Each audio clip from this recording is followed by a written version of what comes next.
definitely one of my favorite podcasts. I'm telling you that.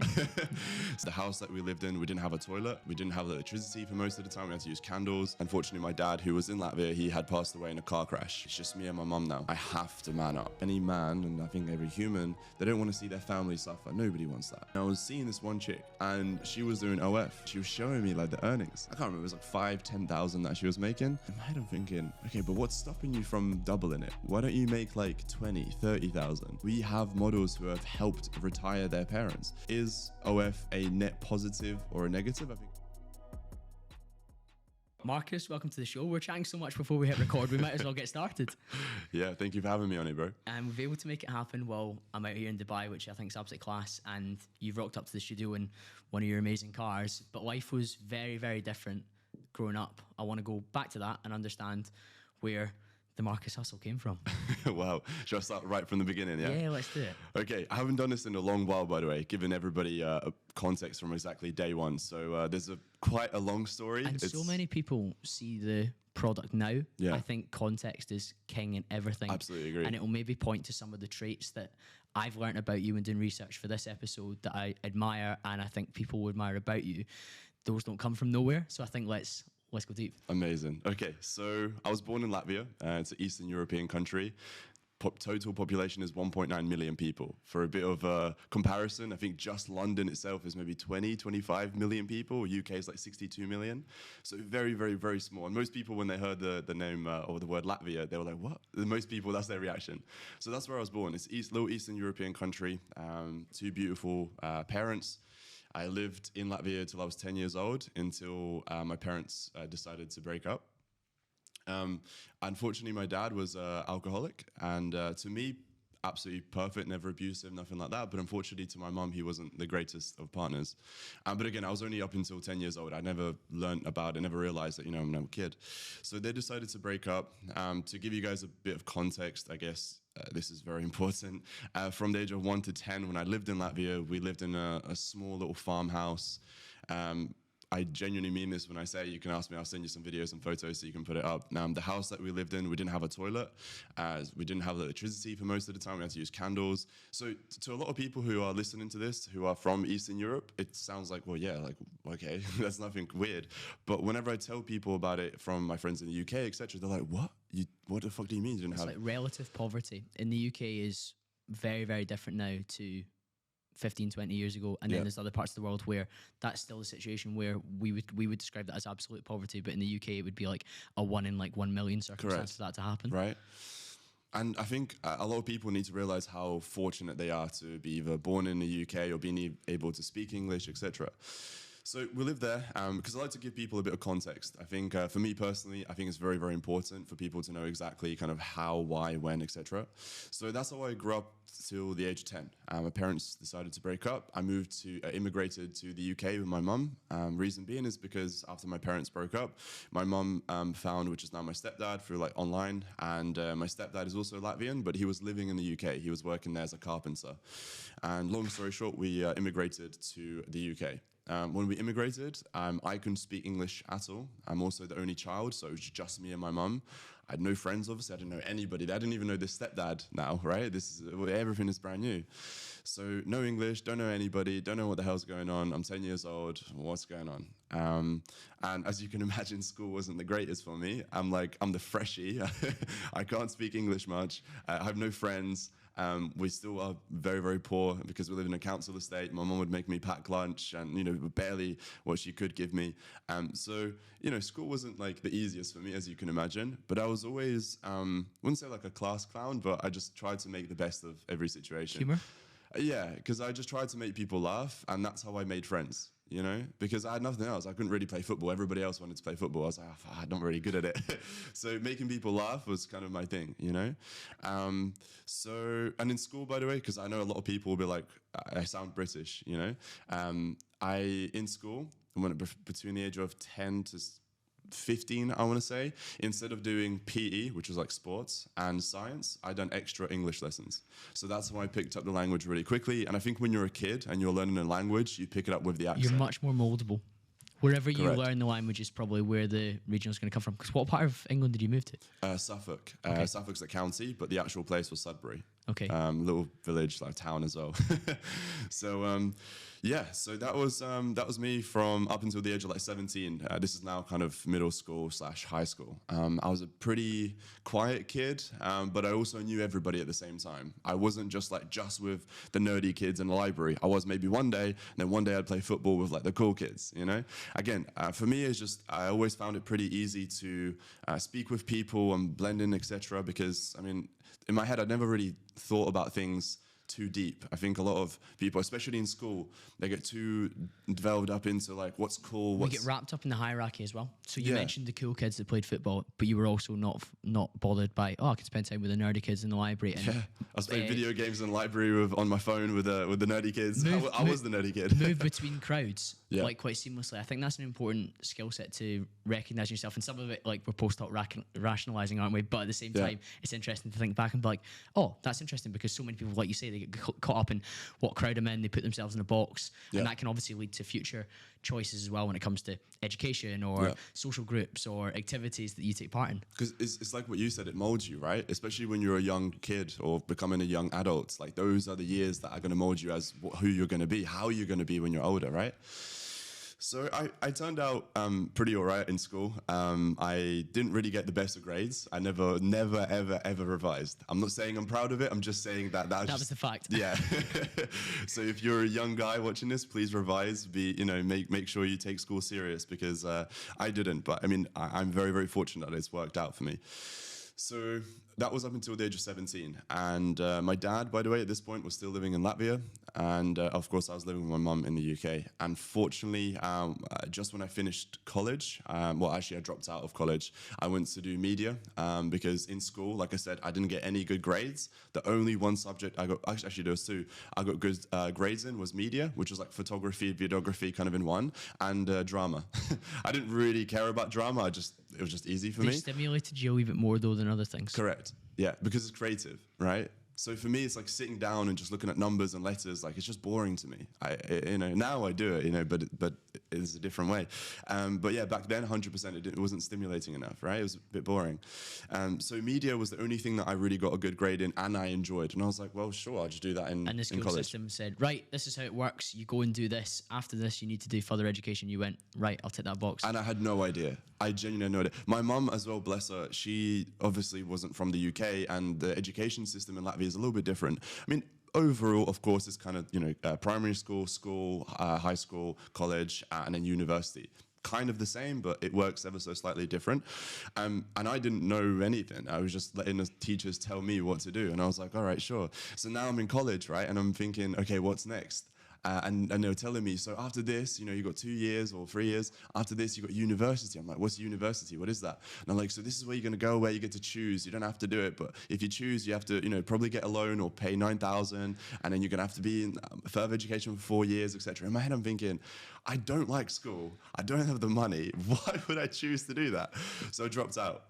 And to give you some bit of context as well, up until the age of 17, I never went out partying. I never was with girls. I was a really, really introverted kid, just stayed at home playing Xbox all day, every day.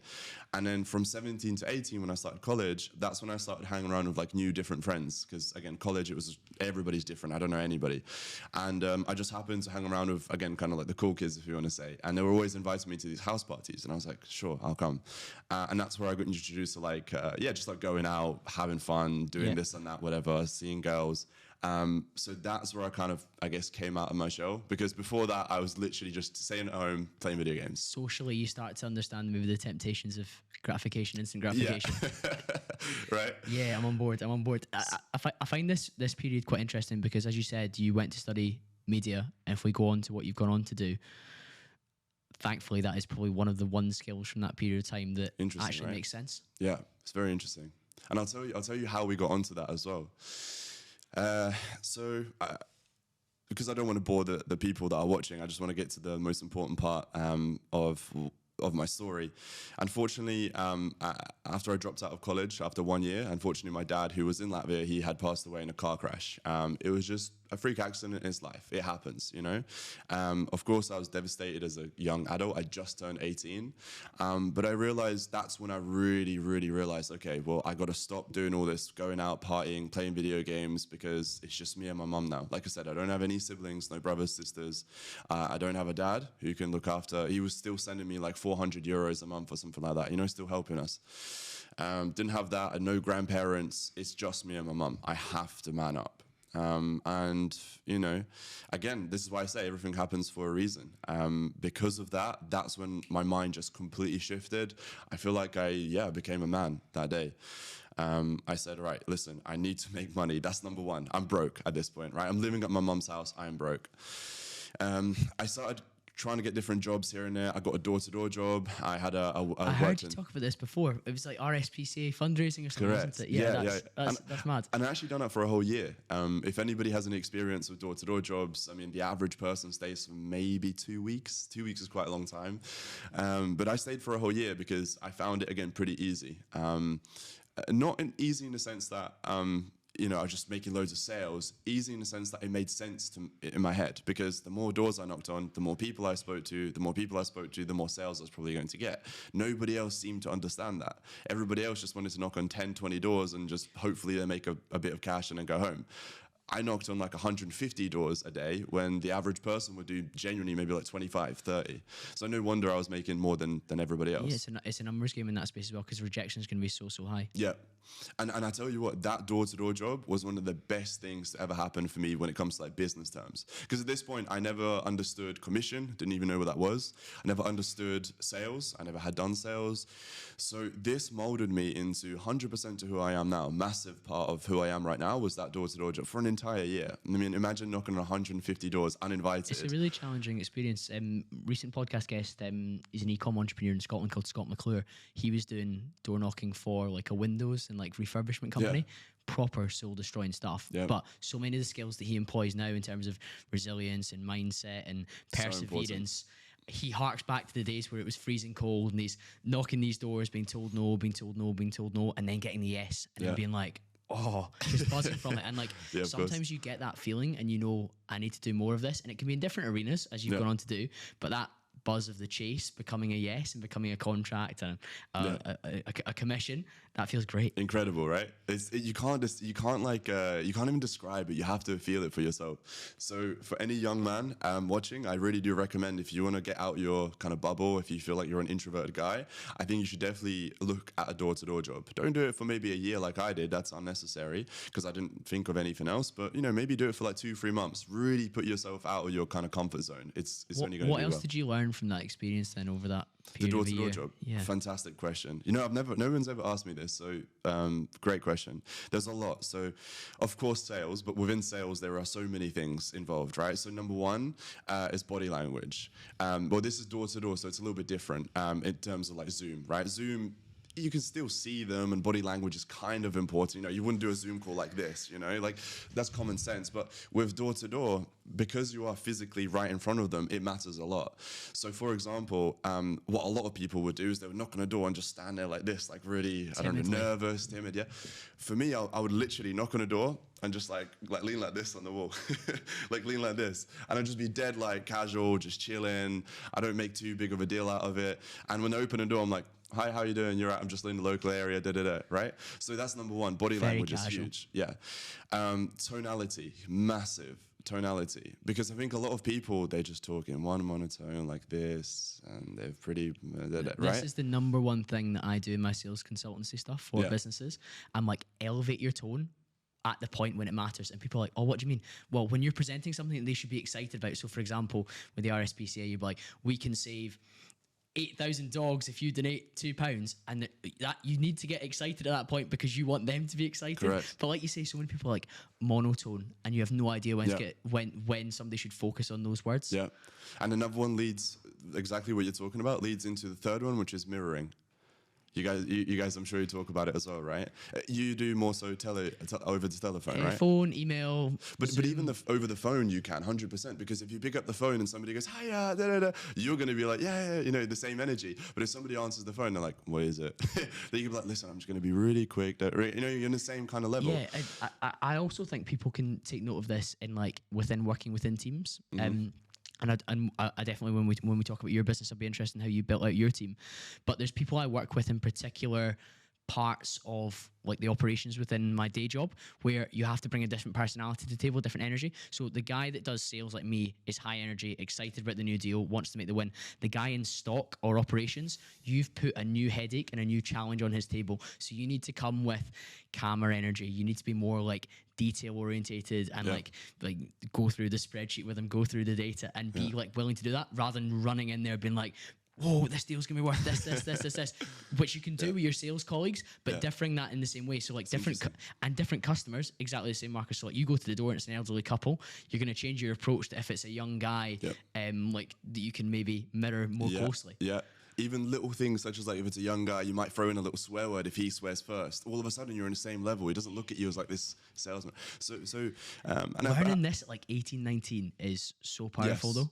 And you know what's very interesting as well, this is another thing I learned there, is that life is sales. Everything you do is sales. I'm selling right now. You know, whenever you do videos, content, you're selling, right?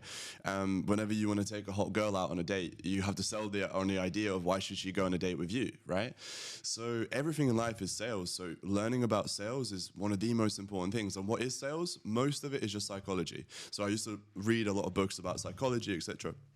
But to answer your question, what are the main things that I learned with those three? Consistency, of course, so just going over and over, and eventually you do get the best analogy they taught me was, imagine there are 10 cups of coffee.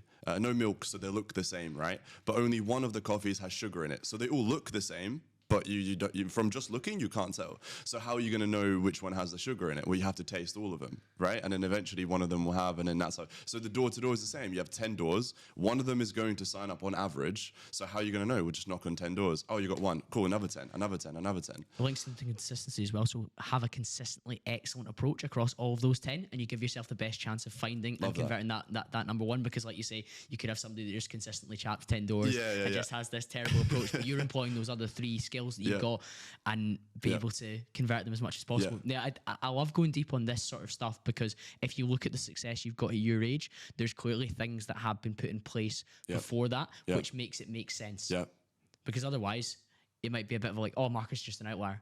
Okay, he's an outlier, but there's reasons for that level of success which makes him seem abnormal. You know, perhaps this is an interesting story for you personally as well and everybody watching, because I don't want somebody to be watching and being like, oh, this Markuss guy, but he's got it easy. He'd done this door-to-door job and it was just natural for him.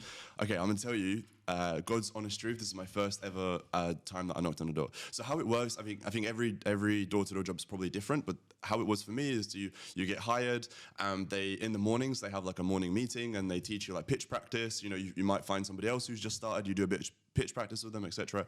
And then you go out on what's called the field, right? Okay, like you're gonna go knock on doors. So I can't remember exactly how long, maybe like 3-4 days, I was just shadowing the other person. So there's another person, her name was Shyla. If you're ever watching this, you're honestly an amazing human being. But I was watching her do it and she was incredible. She was so good. And I wasn't saying anything. I was just there, like just dead quiet, just watching how she would do it. So for 3-4 days, I'm watching how she does it and she is incredible, getting the sign-ups left, right, and center. She's so bubbly, you know, she's a very nice person. So anyway, the 4th day or whatever, I think it was like 4th day, this is now when it's my turn. She didn't tell me this, by the way. She did not say anything. We're now on the, we've done the morning pitch practice. We're now gone to the field, aka we're now knocking on doors. And Shyla does the first like 3, 4, 5, whatever. And now we go to the 5th door. And to give you all a bit of context, it's one of, I don't know, maybe it's just a UK thing, but it's one of those plastic doors with the window, but the window is like really misted. So you can kind of see like shadows and silhouettes, but you can't see through it, right? So it's one of them ones. And Shyla goes ahead and knocks on the window.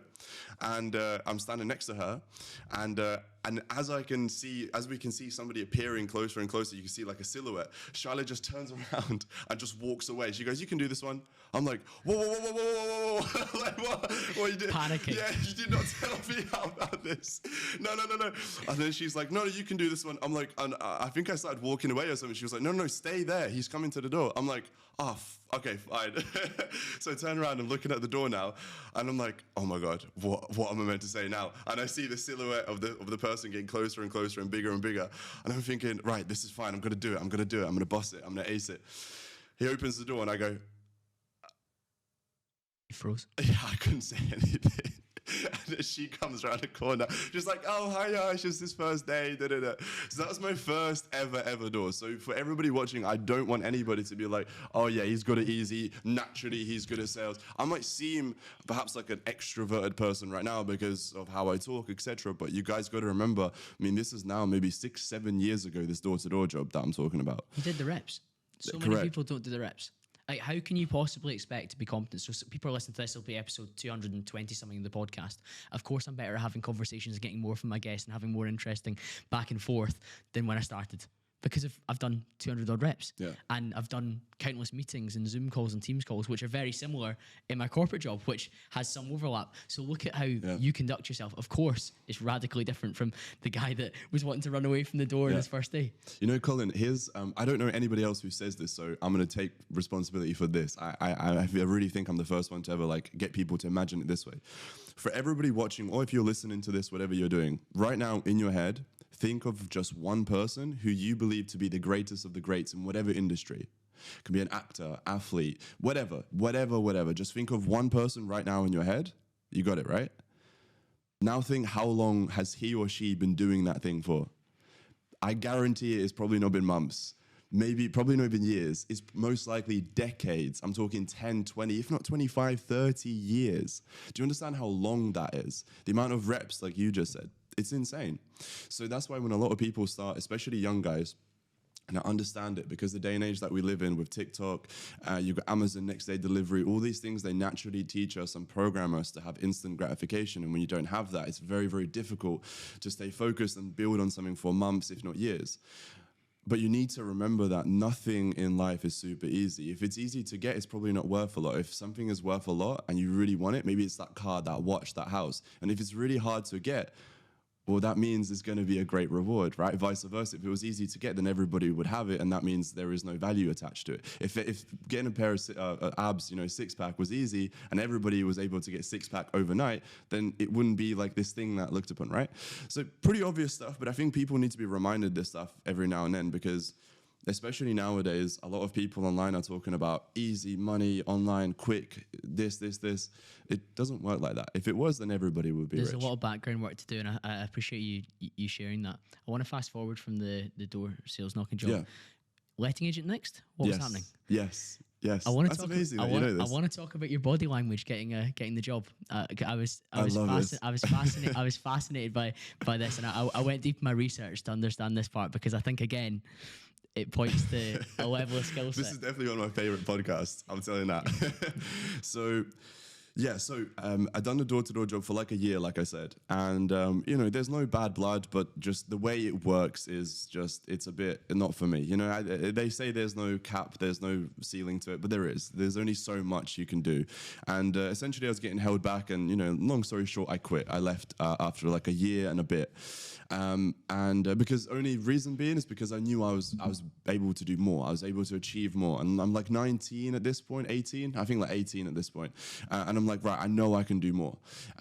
So I quit that and I moved back. And I was living in Kent in Maidstone at this point, which is south of UK. And I moved back in with my mum for literally just a couple of days because I didn't have anywhere else to live.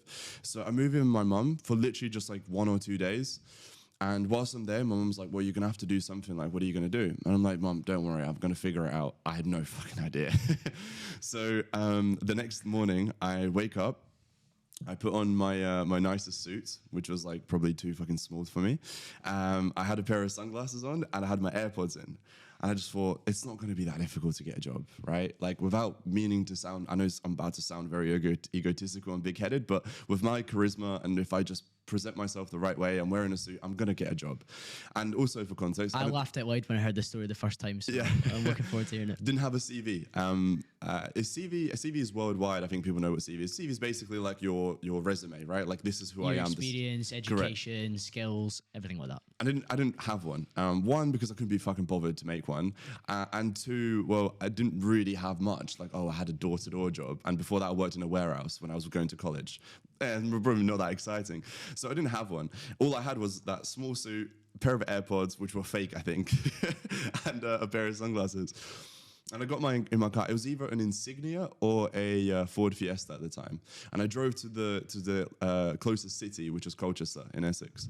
So I drove there. I parked my shitty car, and I just go. And I'm thinking, back in my head, I'm thinking at that point, where can people make money? Who makes a lot of money?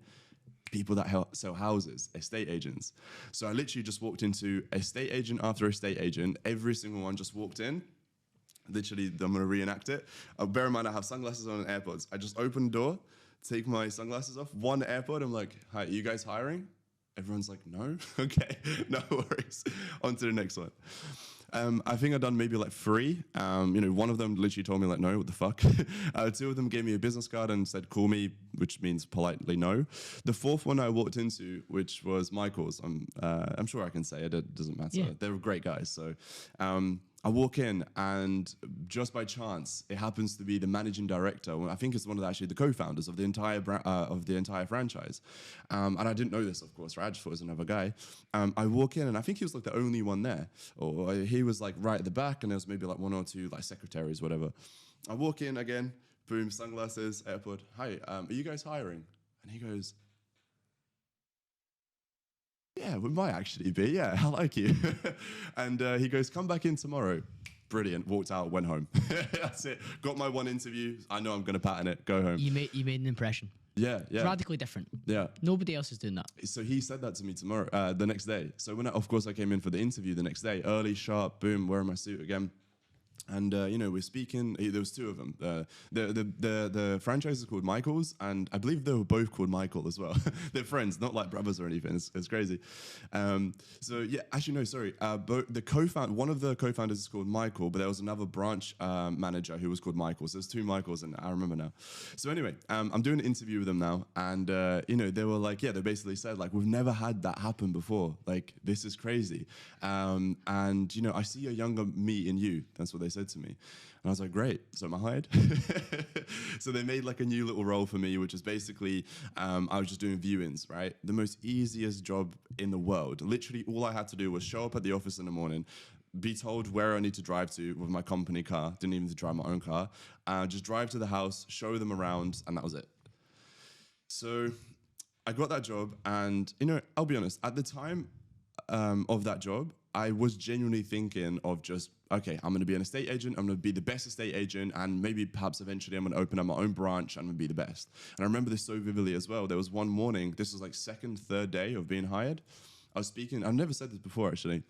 One of my, the co-founder, Michael, he was sitting next to me. And he said something. He was talking about. I think I said, how can I be promoted? He was like, all right, I like this. You're already talking about that. I'm like, Michael, I'm telling you now, I'm going to be the best person you've ever hired. And he was like, what? Conviction. Yeah, and he absolutely loved me for that. And I genuinely meant it at the time. However, there's, again, like I said, definitely no bad blood. I really, really respect the guys for giving me the opportunity and just helping me in that moment and just hiring me like that. But over time, I started to realize, well, this is not actually what I wanted to do. I started to realize that, okay, well, I don't want to come into the office in the morning. I don't want to necessarily be making X amount of money, with all due respect. So I just started to not distant. Yeah, I think the word to say is like lose love for it all. Because when I first got hired, I genuinely was so like, I just loved it. In my head, I'm thinking, right, I'm now an estate agent. Because again, bear in mind, at that point in time, think about your start point. Correct. It makes total sense. Yeah. It's a big jump. It's a big feeling. Your mum was probably really proud of you as well. Correct, right? And she just loved me in suits, so she was like, "Yeah, I'm so proud of you." Well, there's a lot to be said. Like parents just want their kids to have safe, secure income, particularly coming from the background you came from. Like, it's a great like career in that sense. I She agree. It is. She would have been happy. I think genuinely is. I think there's so many like memes and jokes and stuff online. But I mean, being an estate agent, the upside of it is incredible. I mean, I know a lot of people who are making very, very good money from it. So I think it's fantastic. But yeah, it wasn't resonating with me. I think the biggest thing ever since school, bro, you know, we're talking about how it's really important to kind of give people context and kind of how everybody's molded from young. Ever since young, I never liked being told what to do. I mean, I think maybe every human to an extent doesn't, but I think more people than not are more obedient in the sense that they will just go, all right, fine, I'll do it. I will not. If you tell me to do something, I will do everything in my power to do the opposite. If like for some reason I don't want to do it, or if I don't like you, etc. Right? So for me, it was just the idea of like, well, I'm gonna have to physically drive to the office in the morning. If I have my own, you know, this business, I have to deal with these people. I don't really want to, and da da da da da. So anyway, long story short, I knew in the back of my head this is not, you know. So then this was now. I can't remember, don't quote me on exactly the year. I think it was around 2019, Christmas time, or 2018, 2019, Christmas. And I was at my mum's house in Sudbury. And, you know, we had Christmas, whatever. And then after Christmas, I was in my bedroom just on YouTube. And I saw an advert. There's a guy called Iman Gatsi. And this guy is talking about how he's a 17-year-old high school dropout. And, you know, he's stepping out of this super luxury car, sports car. And he's talking about how he dropped out of college because he didn't want to listen and be told what to do. And now he's running his own business and he's traveling the world and he's making this much money. He's got this Rolex and da-da-da. And I was like, yeah, that makes sense. That actually makes sense to me. Connected with you. Yeah, correct. So ever since that Christmas, I mean, literally for the next like 2 weeks, ever since like after Christmas and maybe like the 5th of January, so for like a good week and a bit, I literally done nothing but studied YouTube videos about SMMA. I just got obsessed with it. In my head, it just made so much sense. I can work from wherever as long as I have internet, and I can help people with social media, which is now where it ties back with what you said about college. And I was like, it just makes so much sense. And also, one more bit of context as well, because I think a lot of young men, I speak about men, by the way, because I don't know from a woman's point of view, so that's why I always say a lot of young men. I think a lot of young men, they might, not even young men, I think men in general, I think even people in general, I think they feel lost a lot of the time. In the sense, I mean, yeah, I was speaking to somebody literally yesterday. They were nearly 40, like 37, and they're in a not the best of places, they believe. And I said, look, you're fine, but you know, they feel very lost. And I just wanted to give this really quick kind of small little side story and a bit of context, because it's not like I got the estate agency job and then I'd done SMA and that's it and it all worked out. There were so many little things in between that. My first ever kind of side hustle, if you want to call it, this was back when I was 16 and I was playing video games in school. I was streaming on Twitch. I think a lot of people, young guys... You're familiar with that, yeah. Right, where you live stream video games. And I was making maybe £200-400 a week from it. So that's my first ever thing. Then I went into reselling clothes. You know, then I done certain things, etc., etc. And then before SMMA, I was going to be a personal trainer, a PT, because I was going to the gym all the time. I was, you know, in decent shape. And my mum was like, well, what do you want to do? Because at this point I told her, like, the estate agency, look, mum, I don't see it as like a lifetime thing. I want to do something different. She was like, what do you want to do? I remember this so vividly. We were walking, this is like late November, I believe, just before Christmas. We were walking, it's cold as fuck. And I'm like, I don't know, mum, I don't know. And she's like, well, what are your hobbies? I'm like, I quit playing video games at this point, right? I'm like, mum, the only hobby I have is gym. I just go to the gym and I go to work. That's it. That's all I would do. She was like, why don't you do that? And I'm like, that makes so much sense. And I think a lot of young men go through that phase of like, I'm going to be a PT. It's so common. The industry spits people out like nobody's business. They last like a year and then they go, because if you just love training yourself, doesn't mean you maybe love training other people who maybe aren't wired the same way as you. Like, it was one of the reasons my first platform that I kind of built online was my Instagram, through talking about health and fitness while having a sales role all around the country. Yeah. And so many people are like, oh, you should do coaching. And I was like, I really struggle sometimes to relate to people that don't have the same level of discipline and control as I do. Yeah. And yes, I could build systems and processes to support them, but would I love doing that on a daily basis? I decided No, so I'm not an online fitness coach for that reason largely. So it's interesting how many people are like, I really like training. Let me teach you how to train. But it's so different. It's completely different. I'm glad I didn't, because now that I come to think about it, it's like the one thing that I enjoyed and loved at the time, which was fitness and working out, you know, but then I would then make it my job, which is like, I probably would fall out of love with it. And then also, if you're a PT, I mean, it depends, of course, but you're most likely going to be working very weird hours because your clients are also working a 9 to 5. Agreed. So you'd be working either early in the morning or very, very late. And what are you going to do during the day? All your friends are at work anyway. Agreed. So during this period, you're consuming a lot of Imangadze. I've heard you say before you were a big Tai Lopez fan as well. What content were you learning about from these guys? SMA, but like, talk me through that. I'll be honest, I didn't. Not that I like wasn't a fan of Tai Lopez. I just didn't really watch any of his stuff, which is quite funny because E-Man comes from Tai's coaching side of things, which is a crazy little world. But yeah, I was learning a lot from E-Man and people like that online about SMMA. And like I said, it just made so much sense to me in my head. So yeah, I took like a whole week of just learning, just watching YouTube videos for free. Because again, to give you guys some context, I mean, at the estate agency job, I was basically an apprentice. I was making maybe 1,200. Again, yeah, this is very important. I need to give you guys context of where I'm at in my life at this point, right? I'm like 18, 19 at the time, I think just turned 19. I'm working at this estate agency job as an apprentice. Maybe, I can't remember, maybe £1,200 a month, 1,200, if that. And then after tax, maybe like £1,900 a month. I'm living in a house share, which is like, for American people, it's like a frat house, if you want to think of it that way. It's like a big house, like 4 or 5 bedroom house, but you're living with strangers. Each bedroom, there's a stranger renting the bedroom, and then you're sharing one kitchen, you're sharing like 2 bathrooms or whatever. God, I hated it. But this is where I was living, and like I said, I had either the Ford Fiesta or an Insignia that I bought for like £1,000, one of the two, and that was it. Yeah. That was where life was, yeah. I find it interesting. So how did you start to scale the SMMA business, and how does that develop? Yeah. So after New Year's, because I knew during New Year's, I mean, all the businesses are shut, so there's no point in me picking up the phone and calling them anyway, right? So after New Year's, I was like, right, as soon as these motherfuckers are open, I'm calling everybody. I'm calling everybody. And of course, you know, again, you said this yourself, is that it might seem like I've got successful fairly quickly or easy, but all of these things that led me up into this point have helped me. So for example, now that I'm picking up the phone, I'm calling, I've got so much sales experience. When I'm calling them, I know about tonality, I know about objection handling, right? I know about consistency and compound effect. Whereas if I just started completely from zero, I mean, it wouldn't make sense to me. I'd get discouraged and I'd probably quit.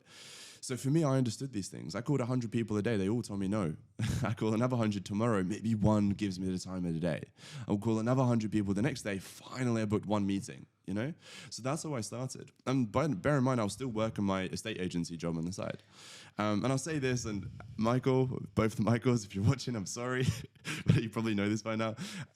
The estate agency job was so perfect for me. And I'm really sorry, but I had to do what I had to do, because my job was literally, like I said, just doing viewings, right? I had to just drive from one house to another, wait for the guests to come, show them around the house, and then go. And on average, I was maybe doing like 4 or 5 viewings the whole day. So from 9 to 5 p.m., I had like so many hours free, and a viewing's like half an hour to an hour maximum, right? I had so much time on my hands. And the reason why I say I'm sorry, by the way, because in between that time, I was meant to like go and knock on other doors and like try and get more listings for the estate agency. But I think the estate agents knew that I wasn't doing it anyway. They kind of didn't really care, I think. And in between that time, I would sit in my Golf, which is the company car, right? And have my laptop, and I would just either email, I'd pick up the phone and call them. I was doing that while sitting in the car waiting for the next viewing to happen, you know? So... you were using that time efficiently correct. To give yourself the opportunity to turn the switch from job to the side hustle. Correct. Yeah. And that was my thing. My goal at the time when I started, my only thing, it wasn't fucking Rolex, it wasn't car, it wasn't house, it wasn't... My only thing was I just really want to just flip it. I just want to do this full time. That's all I want to do. What kind of services were you offering these businesses? So initially I started with just content creation, because I didn't know enough about Facebook ads. I was also a bit scared, like in the sense that I didn't know if I was going to mess it up. I was worried about, and also Iman in the videos, he was talking about how you should charge people like 1,000 to 5,000 a month retainer for managing paid ads, which now obviously makes sense. But back then, £1,000 to me was like, no way am I going to do that. Who's going to trust me? Do you want to hear something really interesting from a sales perspective? We're out here in Dubai, and one of the interviews, it'll probably come out after this one, was with Daniel Priestley. And he's like huge on sales, so clued up. And one of his first things he did, he started at a startup in Australia when he was 19. And his mentor had some quirky different tools for him. And one of the tools was he was to carry between $1,000 and $2,000 in cash on him all the time. And the reason for that was it would make him understand that that wasn't a lot of money. Interesting. So when he was to speak to somebody about this will be £1,000 a month, your body language and your tonality would show that £1,000 feels like a lot to you when it shouldn't. When you land that price, it should sound like it's £1,000 a month. Yeah. Straight face. The subtle art of shutting the fuck up after that. Yeah. Wait for the silence. Yeah. And I was like, that is so interesting, because so many people, when they land a price, like some of the cars that you've bought, I bet there's been like car dealerships you've gone into or relationships you've had where they've like landed the price and they've been almost been like, holy shit, I can't believe he's going to pay this per month. But you're like, okay, cool. Whereas if you're like a confident salesperson, you make that sound like a completely normal amount of money. So in the same way Iman was saying, £5,000 a month to manage your ad spend. At the time, you're like, that sounds insane. And if you tried to land up with a client, I bet they would have felt that energy from you being like, I can't believe they're going to pay £5,000 a month for this. I've got a brilliant story as well from my first ever client that I got. So yeah, so I'd done exactly what I just said there. So I was in the car doing cold calling. And you asked me what kind of services. So my first ever one was content creation. My first ever client technically was my barber. I was just, the same barber I always go to, of course. Don't cheat on your barber. So I was always, getting my hair cut. And he was asking me like, Markuss, what are you doing these days? By the way, his name is Ben. Shout out to Ben. So he was like, what are you doing these days? And I was just explaining to him how, I've been learning about this thing called SMMA, like this marketing stuff. And he's like, oh yeah, what is it? And I'm like, so basically I'm like a marketing agency, and I'd help businesses market their business and get more clients and da-da. And he's like, how are you going to do that? I'm like, well, right now I think I could probably do it like videos. I'm going to film adverts, because this is what I learned in college, right? In college I had a media, which basically was videography and photography, and they would teach you the basics of Premiere Pro, editing, lighting, cuts, this and that. So I was like, I could do that because I know how to do that. And he goes, do you want to do it for us? I was like, yeah, really? He goes, yeah, come back tomorrow, this and this time, film an ad for us, we'll do it. Like, really? Okay, cool. That was my first ever job. So, it wasn't a case of like, I was like cold calling him and like trying to get him to sign up. It was just kind of by accident. And that's really, and you know what? I think that's crazy actually, because I just realized if it weren't for that, maybe I wouldn't be so excited. Maybe I wouldn't have the proof or concept that this really works, right? Because he allowed me to have him as my first client. You then have his customer testimonial as well, proof of concept, proof of ability. Everything was so much easier after that. So that's a piece of advice. I mean, again, it might seem like common sense to a lot of people, but to a lot of people, they don't think about these things. Your first client, no matter what industry you're looking to do, it most likely should be your friends, your family, friends of friends, somebody that you know. Heavily discounted or free work as well, correct. Just to prove it as well. Yeah, correct. You need to do that. No, I love that. But this actual business as well started to scale really quickly too. Fairly. I mean, yeah, in the grand scheme of things, yes, it's quick, but in the time, it doesn't feel like it. I would say it took, again, don't quote me on this, but because this was now like five-ish years ago, but I think it took me roughly like 5 months to get to like 5,000 a month, which was, by the way, enough for me to obviously quit my job and do this full time. Go all in. Yeah, and that's another funny story, by the way. And unfortunately, like 5 months into this estate agency job and me running this agency, of course, as you can imagine, by this point, I'm already mentally detached from this job, and I really don't kind of care as such, right? And I am to an extent. I do apologize to Michael, because they were honestly such great guys, and they genuinely saw younger them in me. And there was one, this is where like it all kind of ended with them, and there was one weekend where essentially, as an estate agency, if you are going to get a new plot, which is basically like a plot of new buildings, new builds, right, if you're gonna by miracle get them for your estate agency, you must work overtime and sell them ASAP, because if you don't, that development company, they're going to go somewhere else. They don't care about you. They're going to go somewhere else, and that's a lot of money for an estate agency. Now, me being a naive young kid, I didn't care about it, right? So because it's like, oh, I'm not ready, it's not my commission, this and that. But everybody in that state agency, everybody, including me, had to do one Sunday, right? Normally, obviously, we work Monday to Saturday. I had like one day off during the week. So everybody had to do one Sunday, and my Sunday fell on my birthday, right? So one, it's a Sunday, which I'm not meant to be working, and two, it's my birthday. So I literally told them the day before on the Saturday team meeting, I was like, listen, I'm not going to come in. And they're like, what do you mean you're going to come in? I'm going to see you tomorrow morning. I'm like, I'm telling you now, I'm not. And he's like, well, I'm telling you now, you are, or you're fired. I'm like, all right, well, I'm not coming in. Like, really? Like, and I'm like, yeah, I'm being serious. So they honestly thought I was kind of maybe joking. I was going to turn up. Obviously, I didn't go. A matter of fact, actually, I remember this as well. On that Sunday, I actually had a video shoot. So I made money, and it was my birthday, and And you were willing to do that work with the video shoot because it connected with you more. There's Correct. a lot. There's a phrase that I use in the podcast quite a lot. The tools will be heavy, but they'll feel light in your hands. So if you think about you doing a job where somebody might find that really difficult, and there's an element of skill into creating a video shoot, but to you, it didn't feel as much like work as turning up to viewings. Right. It was different. Yeah, that's interesting. Touch different things in your head. Because even now, I have there's this girl I'm seeing, and we were talking about the fact that she's like, oh babe, you work so hard, you never stop. But like, I of course have time for everything, my family, her, and this and that. So she doesn't mean in the sense that like I'm not available. She just means in the sense that like she's a little bit worried that like I'm always working and I'm constantly thinking. But I said to her that it's not work. I don't want you to think of it as work, because I think the name work is, a lot of the time there's a bad stigma around it, which is like, oh, you're, at least for me, I'd always count down the minutes or the hours until I can finish and finally, right? And maybe work on your other stuff. Or after this viewing, I'll get to work on my marketing agency. Yeah. And it won't feel like it's not work. It's challenging. Yeah, yeah. Because you're doing it for yourself, right? Yeah, there's a lot to be said for that. Like, I graft on the podcast so much, but it doesn't feel like that. Like, prepping for this interview, I was excited for it. Coming to interview, excited for it. Having the conversation, we're in it, and we're flowing. Yeah. It's great. Yeah. But for some people, it would be really challenging. There'd be a lot more mental bandwidth they were using, a lot more stressful. Yeah. But UK phrase, horses for courses. Yeah. Yeah. Some horses run faster on other courses. Yeah. I run faster at podcasting, you run faster at marketing work, because it fits better for you. I think if you're working on your own dream, your own goal, your own business, then it's also like, you're not wasting your time. At least this is what goes through my head. I always thought I'm always wasting my potential if I'm working for somebody. Yeah, I understand that. So wow, there was a lot to unpack there, but yeah. So I didn't come in on that Sunday, of course. The next morning, the managers or the owners, they call me upstairs for a meeting. They're like, Markuss, what the fuck's going on? Markuss, when you first came in, you were telling me you're going to be the best staff member, you're going to get promoted, you're going to have your own branch, and now what's happened 6 months later? Like, what's going on? Just tell us. And I was like, in my head, I'm thinking, should I or should I not? Because if I tell them, I'm definitely going to be fired now. But fuck it, let's do it.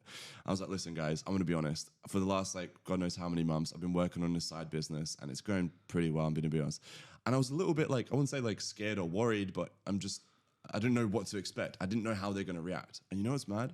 They reacted I did not expect them. They were like, I'm happy for you. That's very good. Well, Markuss, by the sounds of it, you're doing very, very well. And like I told you from the first day that I met you, I saw a younger me in you. And I mean, what do you want to do? I know what you should do, but what do you want to do? And I was like, in my head, I was still worried about it, because I've never not had a 9 to 5, right? To me, 9 to 5 was like a safety net, And I'm like, I'd love to just carry on. I'm really sorry for being disrespectful and not coming in.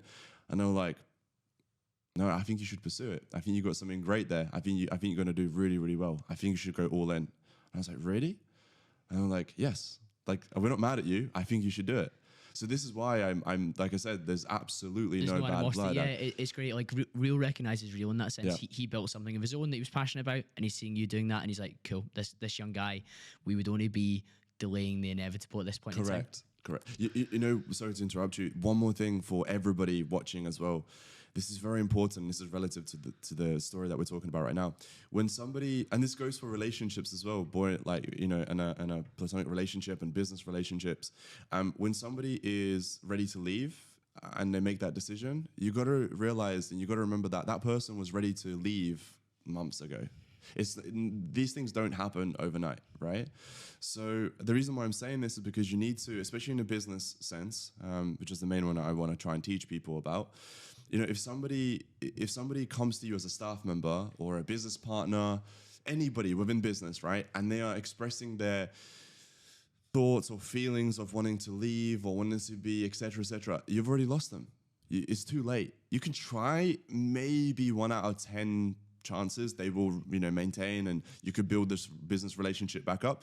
9 out of 10 times, you've already lost that person. You have fucked up as if you're the business owner. They've mentally checked out. Correct. It's and that's game over. And that's game over. There's no going back. 9 out of 10 times, in my opinion. I think that is a really valuable insight, and you see it sometimes in the corporate world. Somebody tries to resign to go to another company and they get a counter offer, and you think, what's that extra £10,000 a year going to do? It's going to delay them for a few months, and then they'll start looking for something else again, because there was a reason beyond just the money that they were trying to get out. Yeah. But I want to fast forward within the marketing agency Sure. to you getting to a stage where you were able to retire your mum at just 22 years old. If we look at your background, that's obviously something that you felt a level of duty to do. If you look at where you came from, when you came to the UK, and I've heard you speak before, when you came to the UK, life wasn't easy. We're talking about like the packed lunches and stuff like that as well. I've heard you speak before about the shopping in the reduced section at Tesco, and that being like a really humbling, like hard experience for you to understand as a child what was going on. But if you've then built this thing yourself that allows you to take that action for your mother, like that's like an incredible milestone in your story. Yeah. Thank you so much.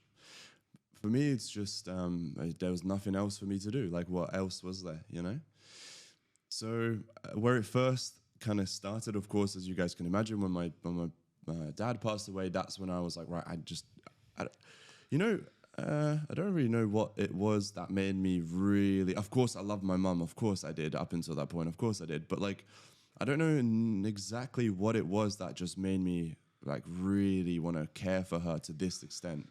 I think it's got to be natural. But of course, something happened to me and clicked where I was like, right, like this is it. I have to really like take care of her. What was she doing at this point in time? She was a cleaner.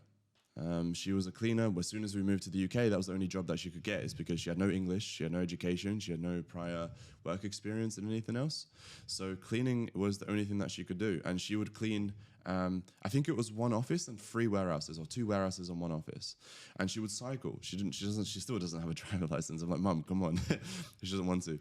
And she would cycle. If it's raining, if it's windy, if it's snowing, if it's icy, whatever, she would cycle to work. And I remember this as well. I think this was just before my dad passed away or after. It was definitely 17, 18, way before any of this online money stuff. I went to work with her one day because I was just bored. I had nothing to do. I think I finished school or college, whatever it was. And I went to work with her. All I done, bear in mind I'm a young adult at this point. I'm like 17, 18. So I should be healthy, I should be I was in great shape and physically fit, etc. And all I done was carry a Hoover up and down the stairs, bend over ever so slightly to clean or Hoover underneath the tables and stuff. And even me at 17, 18, after the next morning, my back hurt. Like I was in like physical, somewhat like, aching. Back-breaking labor, literally. Yeah, so I was like, right, so if I'm feeling like this, like how is my mum feeling? So no way can I let my mum do this for the rest of our life. No way. And nobody wants to, and I think at that point as well, that's when I started to realize small little things where my mum would be moaning about back pain, and she would be moaning about she doesn't want to go here, she doesn't want to obviously cycle to work, and it's raining, but she has to, and I didn't have any money to get her an Uber. And I think obviously, naturally, intrinsically, any man, and I think every human, they don't want to see their family suffer. Nobody wants that. And that's just the stage where I was at. And I was like, listen, in my head, I'm talking to myself, I'm like, listen, I have to do something about this. What can I do? So the only thing was to, retire my mum. That was the only thing. What kind of revenue are we talking about you have to get to in order for something like that to happen? Because we hear about this in the internet world a lot. Like I was able to retire my mum, my dad, whatever it was. What do the figures have to look like fiscally for you to make that physically possible? Sure. So I'll only talk about myself because I've actually never, this is interesting. I love to talk about somebody else who's done this as well, because it's all relative. So I'll just talk about my own scenario, and hopefully that can give you guys some advice and some inspiration. At the time of when I done it, I was making around £35,000 a month profit. This is by myself, no business partners, just by myself. So what's the clients that you were doing SMMA for, and some coaching as well? Yes, both. So definitely both. And again, so just really quick side tangent, I'll go back to this. It was the agency and the coaching. The coaching happened by chance because I was living in a council estate. None of my friends were wanting to do business, which is absolutely fine, no problem. But I wanted to speak with people who are like-minded, who wanted to also run businesses. So I started a Facebook group just to network people, promise you just to network with people and speak with others about some nerdy SMA bullshit, right? This is how to run this ad. This is how to target this Correct. group. Right. And I wanted advice myself as well. You know, I wanted to learn from people.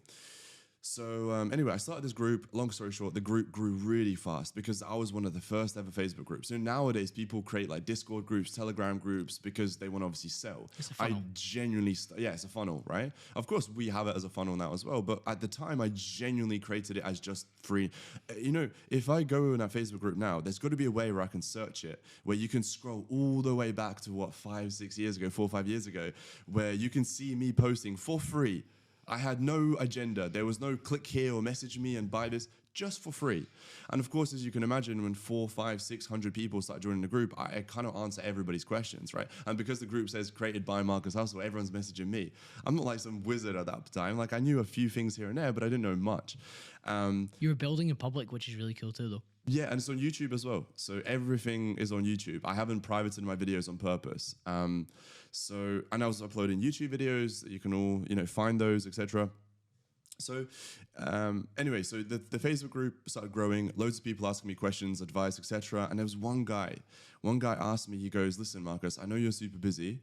How much for your coaching? I'm like, what do you mean, how much? I just happened to see his message. I'm like, what do you mean, how much?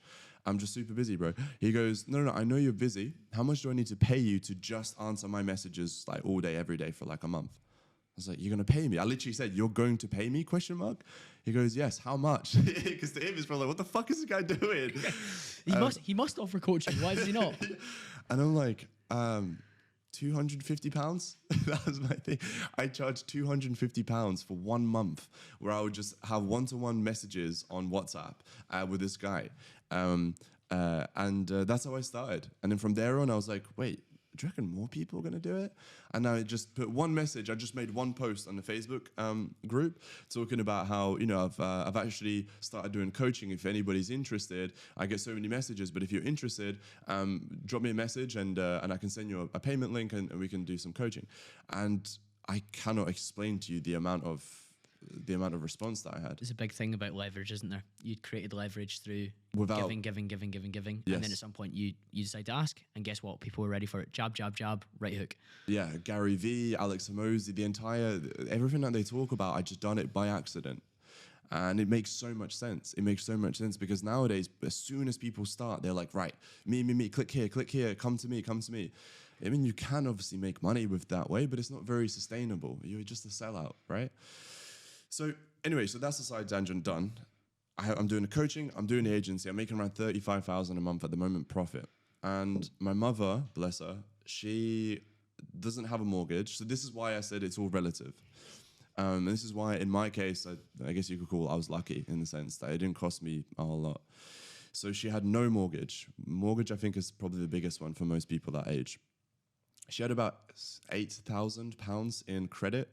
The reason why she had that was because, unfortunately, my stepdad was in a bike accident, and he was hospitalized in a coma for a week, and he was hospitalized for like good 3-4 months. And my mum had to get a taxi from her house to the hospital and back, which was like £120 or something, like £60 there, £60 back for like 3 months. And so she had that. Her income.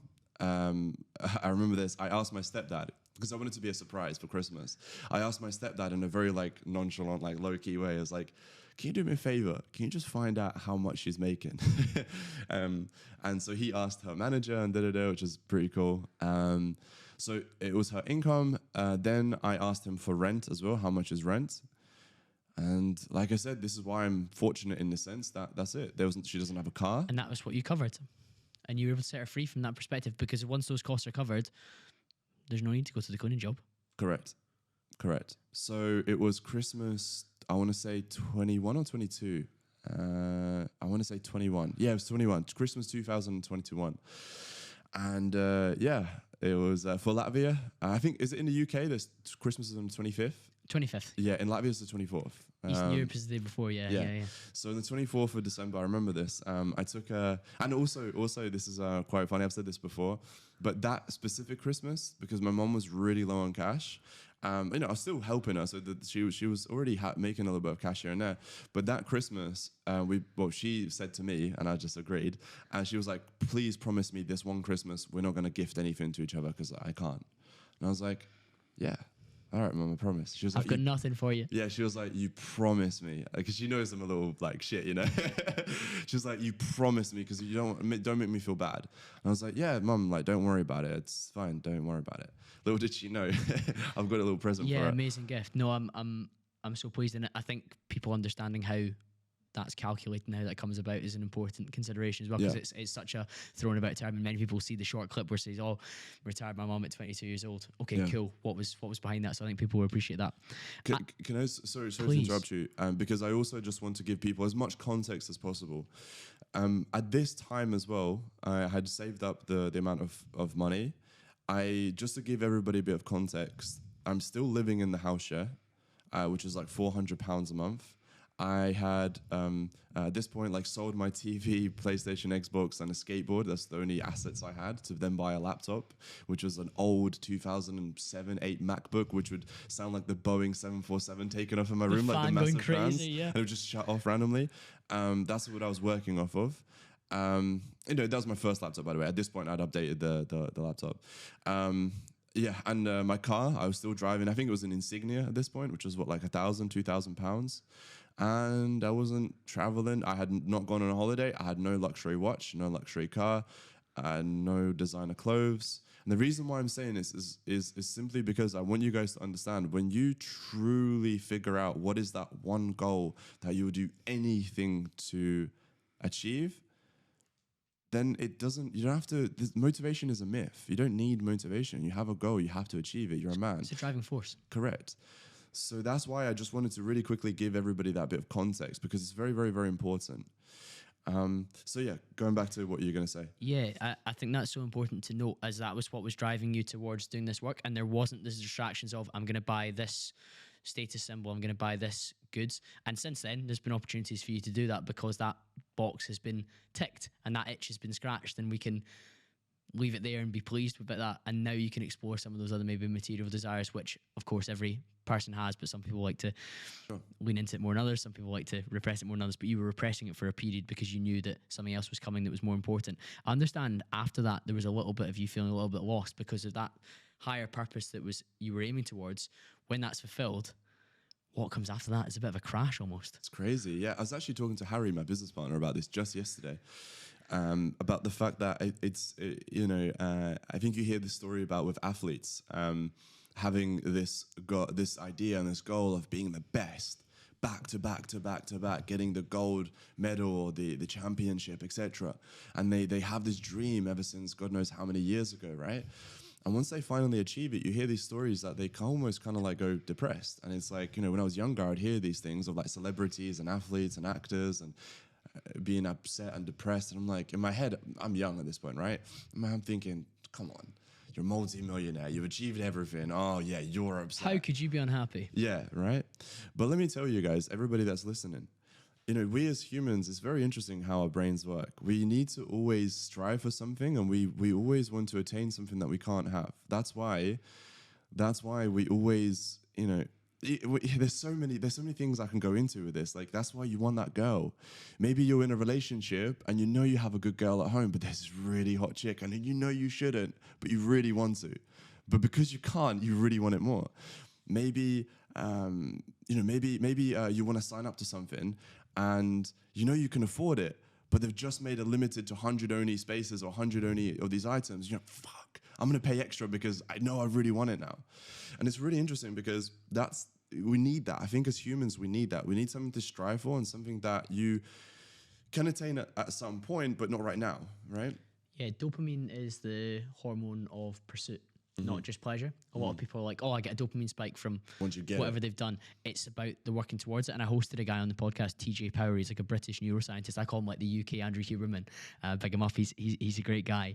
And he was talking about how important it is when we're working towards something that we enjoy the journey and we recognize it's not just about that destination point. Because like you say, the best part, the buzz you would have got would have been unreal when you were able to give your mum the envelope of the letter to say, look, what we've been able to achieve together. But when you were working towards it, the buzz of like the days where you maybe saw that revenue figure jump up and you're like, oh shit, I'm getting closer. That feels good too. And you need to enjoy that part. Journey's the best part. Journey is absolutely the best part. Andrew Tate says this all the time, that the best part about where he is now is just sitting at some fucking Burger King or whatever with Tristan, just talking about all the times that they were broke. It's the best time. So, yeah, unfortunately, for me personally, and my mum as well, after this happened, of course, we were very, very happy for like a week or a month or so. But then eventually reality kicks in, and, retirement isn't actually as exciting perhaps most people think it is. But I think, again, it's all relative. For my mum, for example, her English is, so-so. She can speak English, but she's a little bit shy and she'd rather not. And therefore, she doesn't have many friends where she used to live. My stepdad is, working. He's a carpenter, like I said. So he's out of the house all the time. And she's at home doing nothing. And, first month, she's whatever, chilling at home, watching her, whatever on TV. I got her to sign up to a local swimming pool, like club. She'd go swimming and she'd enjoy that. But then it just gets boring. Like, what is she going to do? And it's crazy. She never told me this, of course, because she never wanted to worry me. But this is only like, actually, matter of fact, I think this was this year. Me and my mum had like a really deep heart to heart where she was saying how like depressed she was. I was like, what? She lost some purpose. Yeah. And I was like, in my head, I'm thinking, what? This is my world. This is my only thing in my life. And she was just saying how everything is so perfect, but she's like, everything is so perfect. She's got this beautiful son that is doing exactly what he wants, and he's achieving all these great things, and he's able to look after her and this and that, but she is not able to. I mean, she can do whatever she wants, but what is there to do? What can she do? She doesn't know. So, yeah, and also, not only did she feel like this, I also felt like this as well. But we never spoke to each other because I didn't want to. I never, ever. Not only my mum, but just any female in my life. I never told them any of my problems. We can talk about this if you want in a second, because I think it's the most ridiculous thing you can do. So I never told my mum, of course, any of my problems, especially what's going on in here. So when she said this, I'm like, I felt like that as well, because I lost my purpose as well. I was like, well, after a month, of course, it's exciting. I finally achieved it, my dopamine, etc. But then after a month, I'm like, what the fuck do I do now? I can get the watch, but I don't care about the watch. I can get the car, but I don't care about the watch. So for me, what it came down to was traveling. So that's when I went traveling, and that's how we got into kind of what I do now with my business model with OFM. Yeah, I think that fascinates me because you needed to go and find something new, something else to build. And as men, we're either building or we're destroying. And that is very, very true.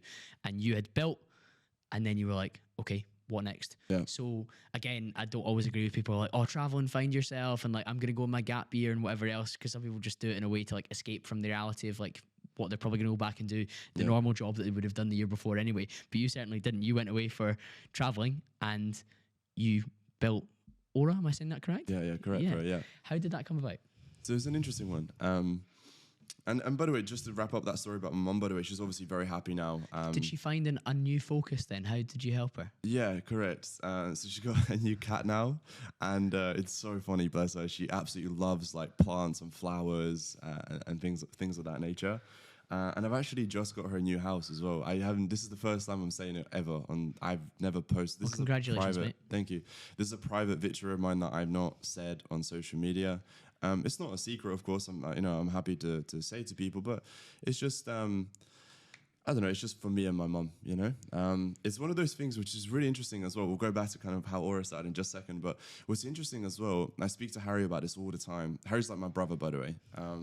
I speak to him all the time. It's like when you are a young man and you are starting to make money, and you're maybe starting from zero and you're now making 10,000 or 5,000. You want to tell the world.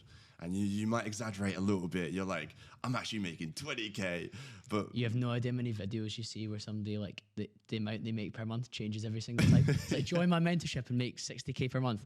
Join my mentorship and make 80K per month. And you're like, bro, last week it was 60. What happened? Yeah. Oh, yeah, new contract.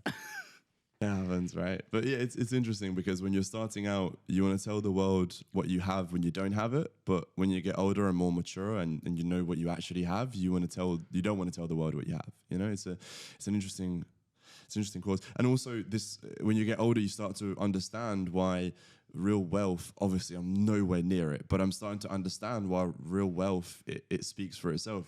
They don't wear Louis Vuitton, Gucci everywhere.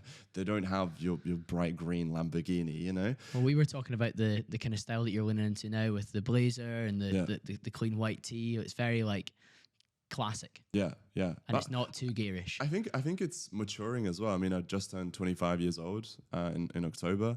I genuinely see it a little bit childish. No offense to anybody who's watching, but not childish. I just it's people go through phases as well. Correct. And you've learned your lessons, bro. I was wearing them, of course. There's nothing wrong with it. In matter of fact, Louis Vuitton is probably still my favorite brand. I absolutely love it. I just think you mature as you get older, of course, as natural. But in terms of Oura, I'll give everybody just a really quick rundown, and then I would love to go into so many different topics after that, bro. So Oura, at this point, like I said, I'm still running my marketing agency, and I am running the coaching business. Also, with a marketing agency, I was initially working with car dealerships only. That was my niche, if you want to call it. C19 happened, and they all shut down. Well, they're locked. They shut for a bit. And obviously, what's the number one expense they're going to cut? Let's cut marketing immediately, yeah. 100%. I mean, who do you have to market to when you're shut, right? So I understand it, whatever. And they wanted to go on pause, and in my head, I'm thinking, right, well, I've lost them. So then I'm thinking, who else can I work with? I thought about e-commerce, but it doesn't excite me, and I don't care about it. Law firms made a lot of sense to me. Law firms, they have a lot of money, they're open. If anything, they're quite busy. Your first podcast appearance I could find was from 2021. You were talking about doing work in that space, and I find that fascinating because one of my friends runs an online coaching business out here, Agnes, and she's really successful, and her high ticket offering is to lawyers in the US who are really, really wealthy but are massively out of shape.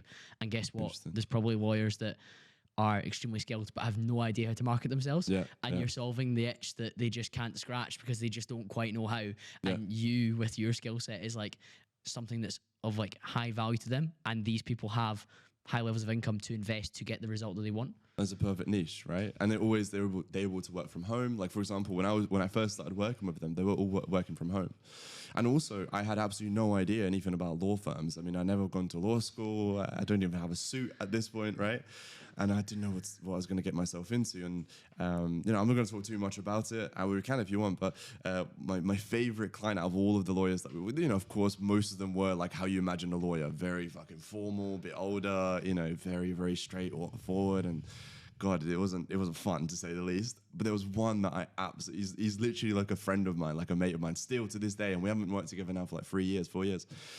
His name is Dan Murphy, MD Law in Canada.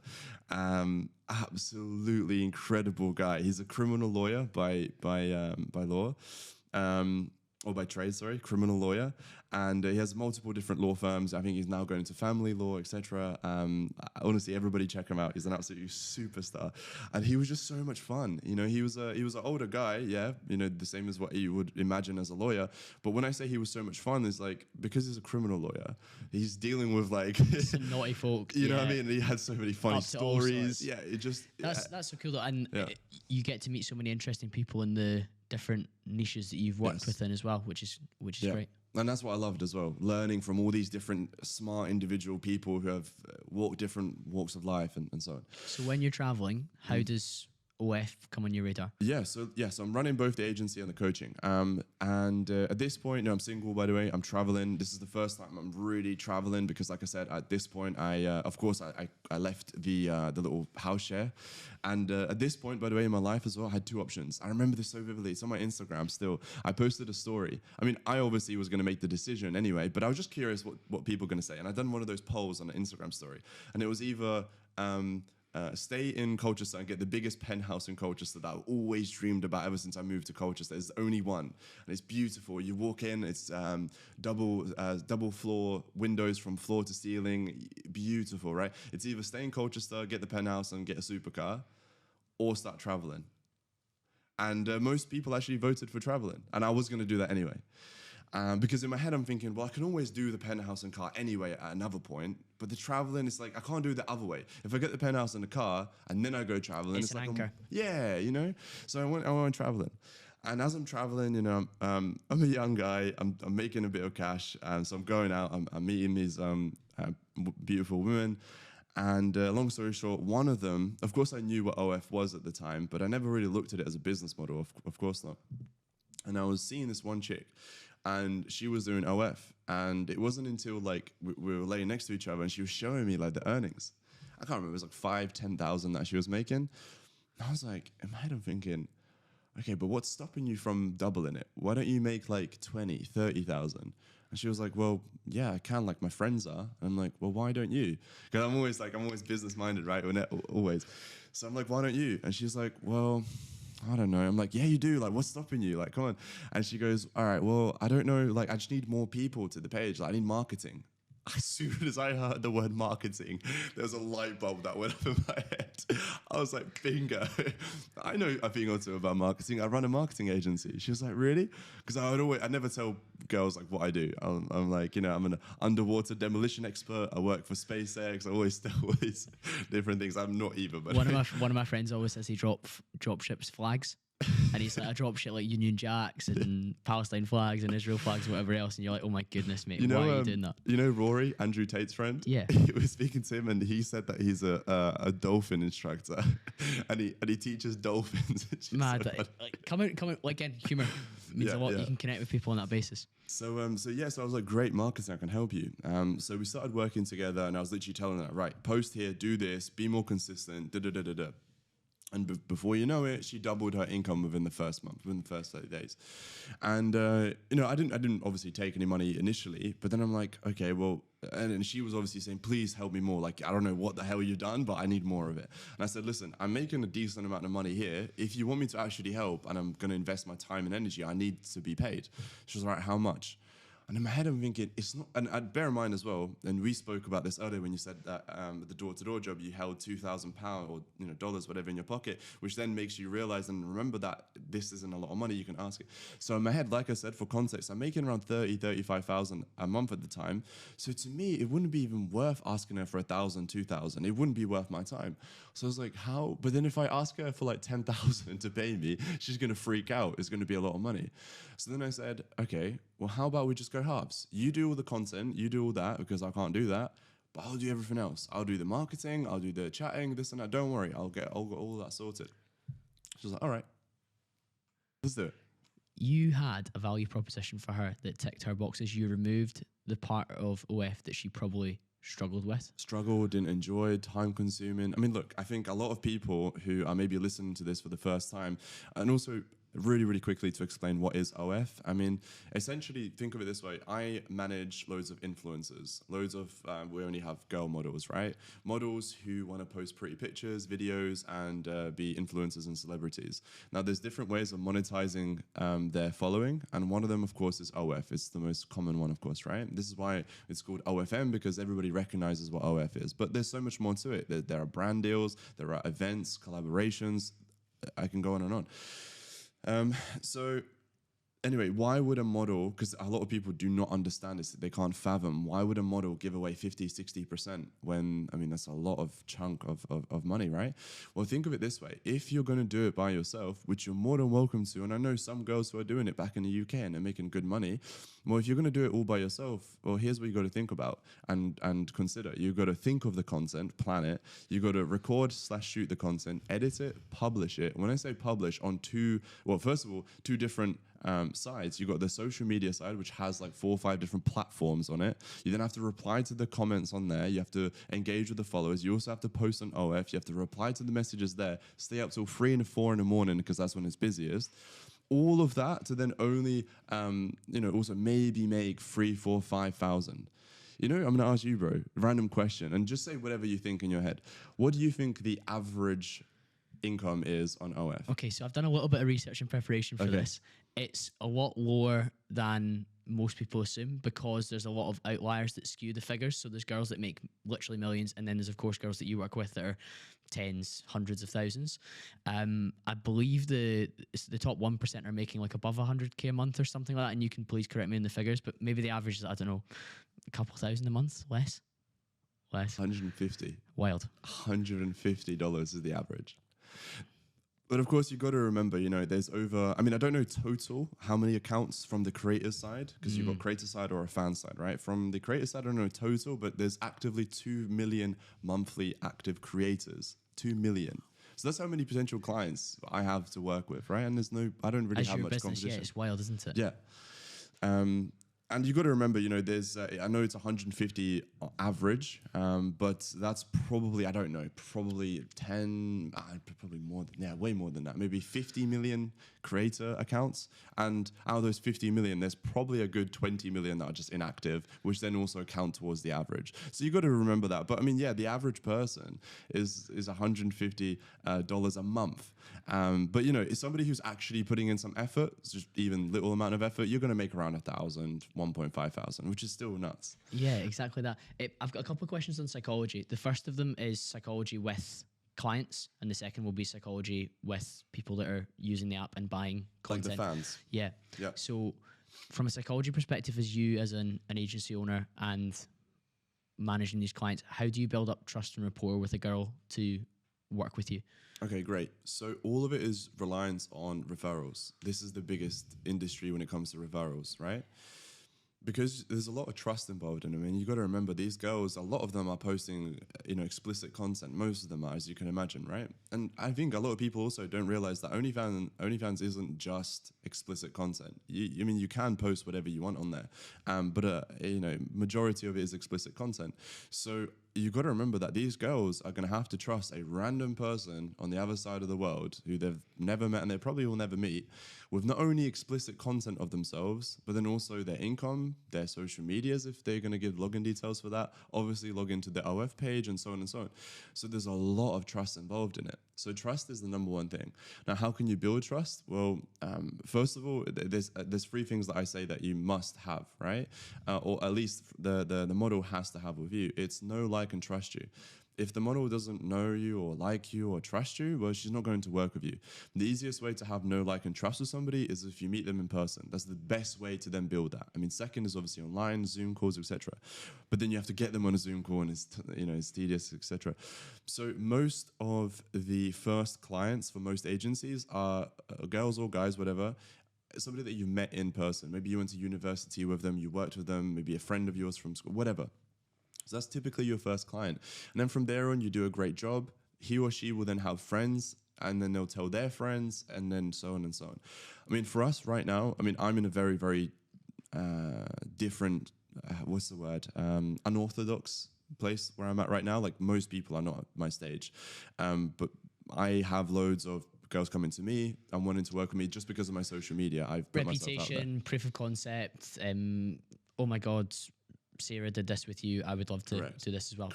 That's a position that you've earned the right to be in, so I completely understand that. So you're able to build that trust through know, like, and trust.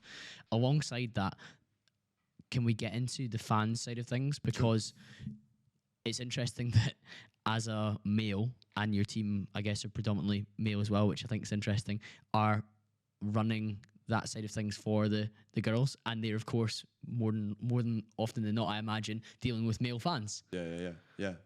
So there's a lot to unpack. I think, first of all, I think also a lot of people don't understand why would anybody go on OF as a fan and pay money.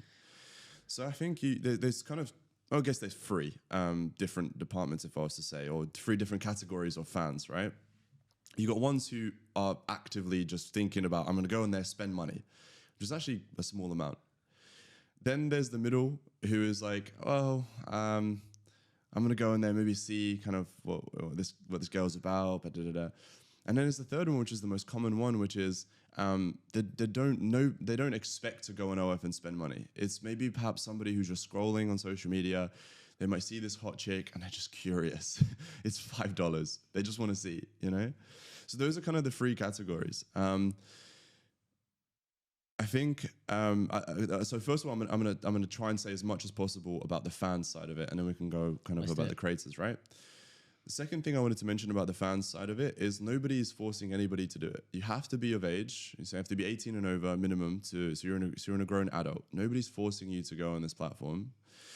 So you're making your own decision. I think Tristan or Andrew even gave this example, which is it just makes sense. Is, look, if there's a liquor store open, right, and there's a guy who walks past it and he buys alcohol, and then he becomes an alcoholic, or he does something, is that the liquor store's fault, or what, you know, or is that the individual's fault? Are they just providing something? Right?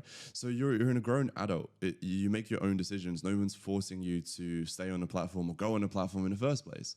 And it's just online. If you really just turn off your phone, it's not that big of a problem. I think I'll say this, which is I think perhaps a little bit maybe controversial. Is OF a net positive or a negative? I think it's a net negative. But look, I think it's an easy way to make money. There's also a lot of positives from it. I think a lot of girls, I mean, for us, we have models who have helped retire their parents. We have models who have bought cars. They have moved into new houses. I mean, they've obviously bought new handbags and stuff like that as well. But the biggest things are like being able to help their families and stuff. Being able to quit their uni because they genuinely hate it and they don't want to do it. And now they're able to live life on their own terms, etc.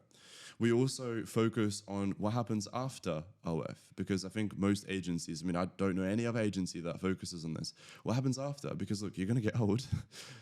No one's going to be interested in you forever, right? There's not going to be a market for you forever. What happens after?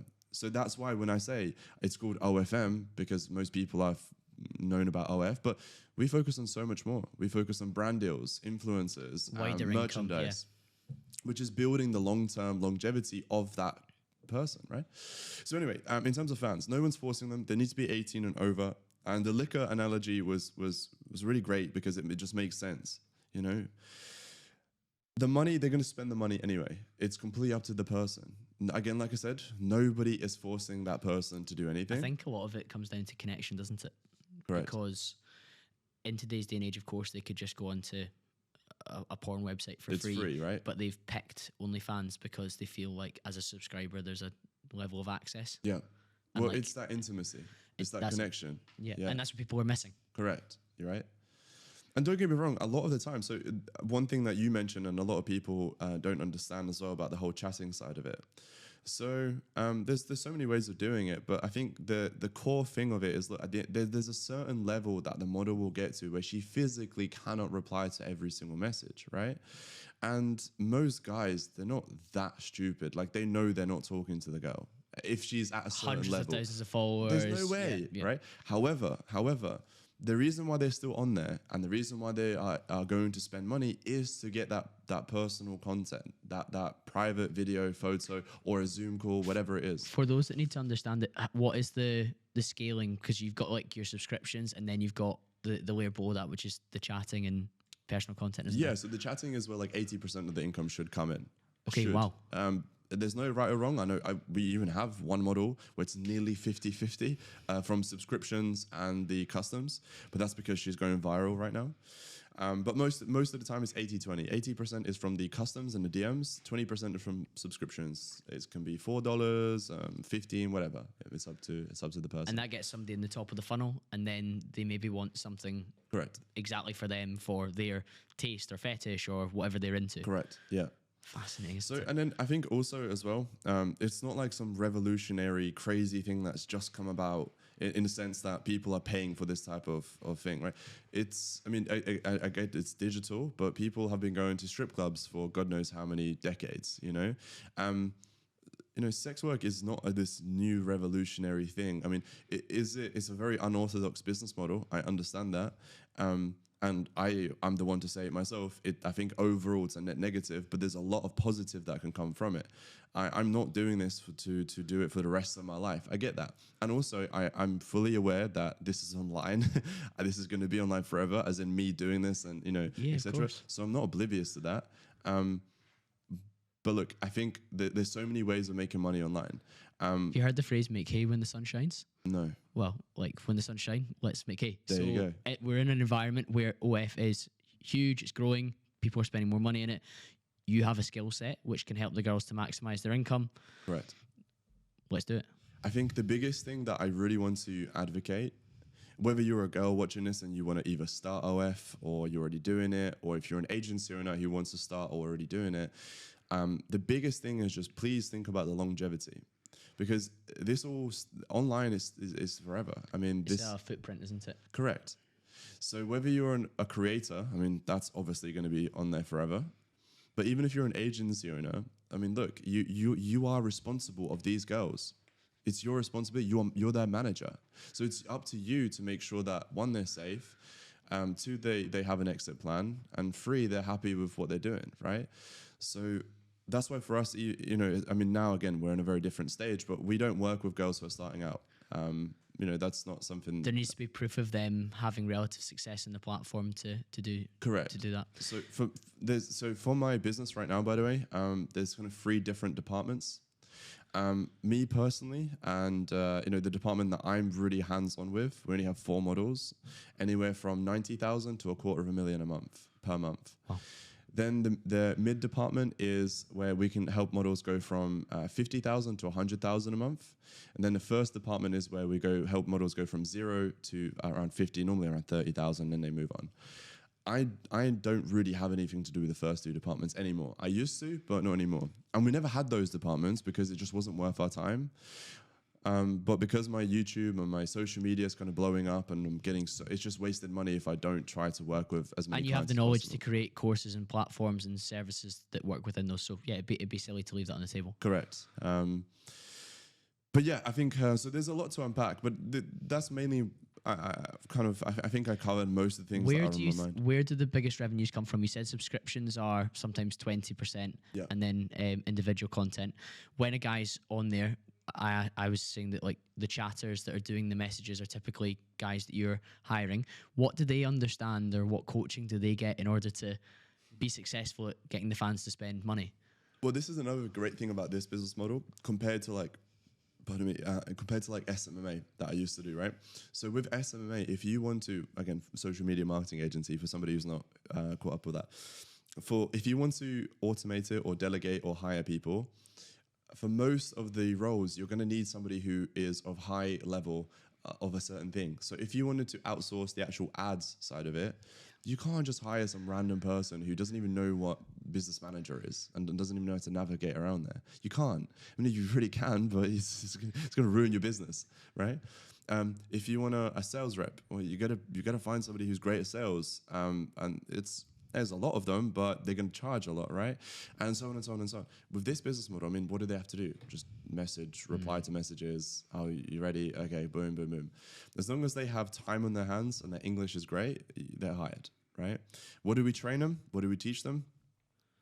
That's within our business. We'll keep that private. But again, there's certain things I can say. It's all about psychology. That's what it comes down to, right?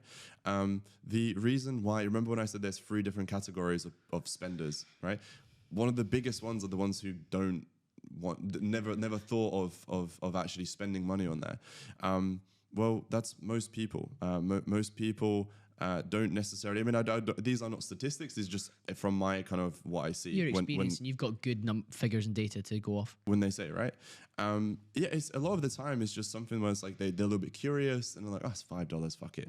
But these $5 over a course of a month, over a course of hundreds of thousands of people across social media, that's where the money adds up. Right? Yeah, and then the guys are paying beyond that. So this guy that was curious that signed up for the subscription to see her feed pays extra for a voice note from the girl, for explicit video or explicit photo of a particular thing that they're into. Correct. And that, like what kind of costs are attached to those?